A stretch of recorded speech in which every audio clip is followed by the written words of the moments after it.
Back to my channel Inaya Fashion. आज हम आपको वेलवेट के कपड़े में अफ़गानी सलवार बनाना सिखाएंगे। तो ये कपड़ा मैंने ले लिया है, 2 मीटर है ये कुछ इस तरह का कपड़ा है। मैं आपको दिखा देती हूँ।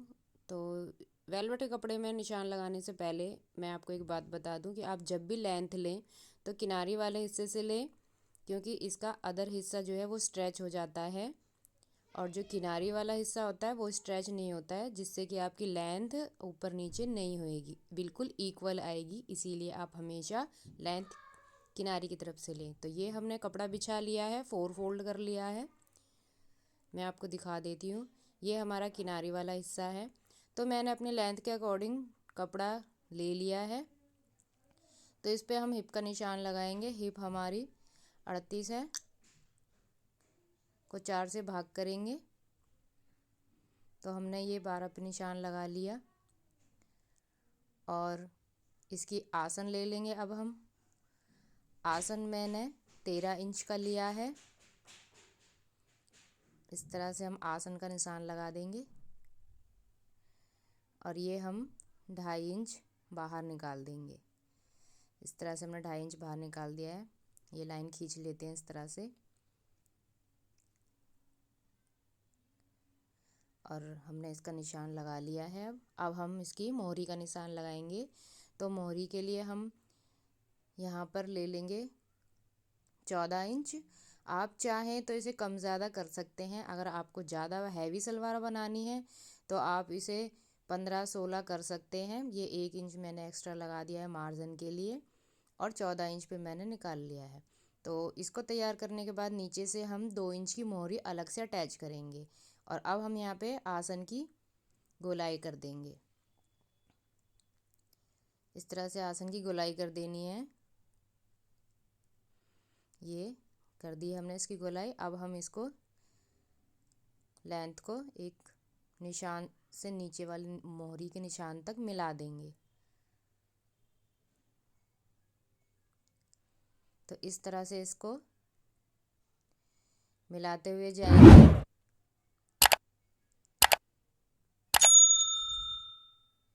ये हमने मिला दिया। अब हम इसकी कटिंग कर देंगे। इस तरह से ऊपर से कटिंग करते हुए जाएंगे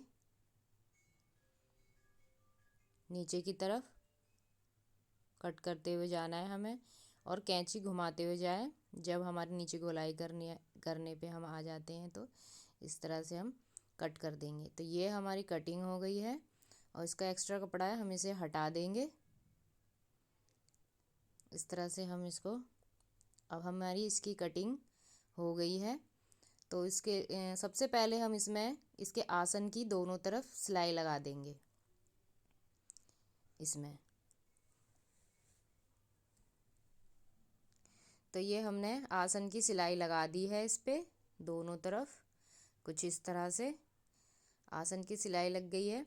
अब हम इसकी कमर की सिलाई लगाएंगे। तो कमर पे हमने इस तरह से हम फोल्ड करेंगे 2 इंच का। ये हमने लास्टिक ली है। अब इसको कैसे लेना है, जितनी भी आपकी कमर है उसमें से 4 माइनस कर देना है और लास्टिक को जॉइंट कर देना है। इसको पक्का कर दें अच्छे से 2-3 बार और फिर इसके बाद हम इसको इसके अंदर डालेंगे और इसकी किनारी पे साइड में हम सिलाई लगा देंगे पूरे राउंड शेप में। तो इस तरह से हमने इस पे पूरे राउंड शेप में सिलाई लगा दी है।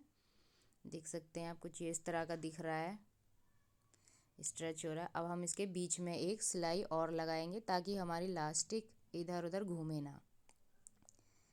तो बीच में सिलाई लगाने के लिए हमें इसके बीच में स्ट्रेच करना है और फिर सिलाई लगानी है। मैं दिखा देती हूँ आपको कि किस तरह से इस पे सिलाई लगानी है। तो इस तरह से खींचना है, इस तरह से खींचेंगे और सिलाई लगाते हुए जाएंगे। इसी तरह से पूरे राउंड शेप में हमने सिलाई लगा ली है। अब हम इसके नीचे में इसकी मोहरी तैयार करेंगे। ये इसकी मोहरी का हिस्सा है। तो उस पर हम इस तरह से चुन्नटें डालते हुए जाएंगे, फ्रिल। इस तरह से हमें इतनी चुन्नटें डालनी है जितनी आपको मोहरी तैयार चाहिए। तो आप उस हिसाब से इसको कम ज़्यादा भी कर सकते हैं। तो मैं आपको इसमें चुन्नटें डाल के दिखा देती हूँ एक बार कि हमें किस तरह से इसमें चुन्नटें डालनी है।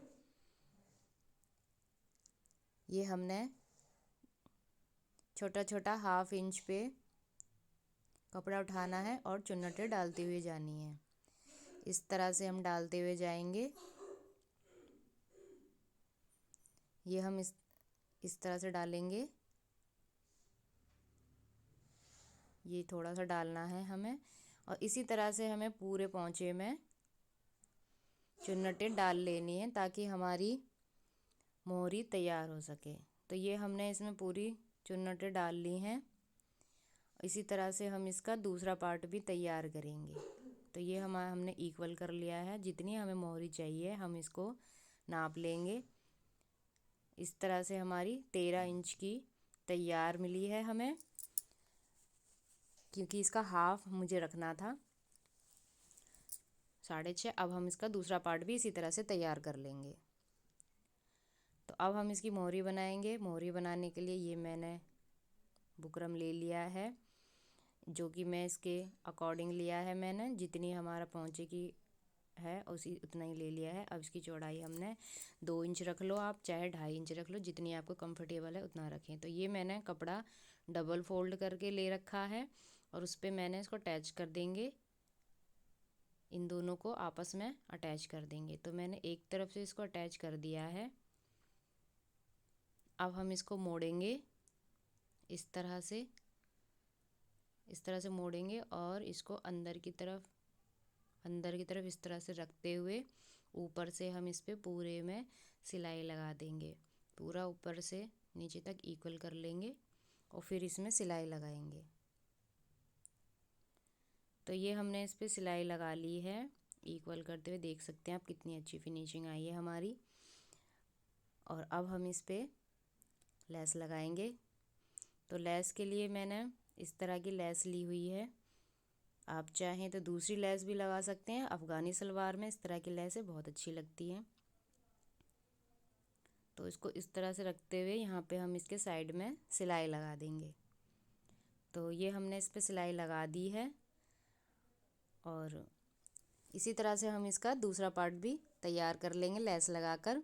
और फिर हम इसको फोल्ड कर देंगे और इसके पूरे में गिदरी की सिलाई लगा देंगे। अगर आपको मेरी वीडियो अच्छी लगती है, हेल्पफुल लगती है, तो मेरे चैनल को लाइक करें, सब्सक्राइब करें, ताकि मेरे आने वाली वीडियो की अपडेट आपको मिल सके। अब आप इसका मेज़रमेंट कर लें मोहरी का और पूरे में राउंड शेप में आप इसकी सिलाई लगा दें। तो अब हम आपको इसका फाइनल लुक दिखाएंगे। Thank you for watching.